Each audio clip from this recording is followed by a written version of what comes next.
కొంచెం బిజీగా ఉండి అటు ఇటు తిరగడంతో వ్లాగ్స్ పెట్టడం లేట్ అవుతుంది. సో ఇక ఇవాల్టి నుంచి అయితే వ్లాగ్స్ వస్తూ ఉంటాయి.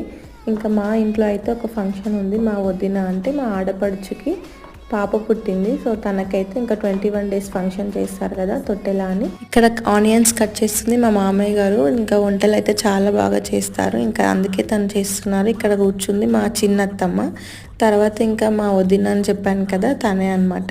ఫంక్షన్ అయితే స్టార్ట్ అయిపోయింది. ఇంకా మనకి ఆ ఉయ్యాలలో కొత్త చీర వేసి అలాగే కాయిన్స్ ఆకులు అలా పెడుతుంటారు కదా, పెట్టేసి ఇంకా ఫస్ట్ తల్లిగారి బియ్యం అయితే పోస్తున్నారు. ఇక్కడ మేము పోయాలన్నట్టు బియ్యం. సో ఇంకా ఇక్కడ మేము బియ్యం పోస్తున్నాం. మా బావగారు అక్కడ బియ్యం పోసేది. ఇంకా చూడండి మా చిన్నోడైతే ఇంకా పక్కన కూర్చున్నాడు. నాకైతే ఇంకా ఒక 3-4 డేస్ నుంచి గొంతు అయితే పోయింది. కృష్ణునికి ముత్యాల లాలి జగమే స్వామికి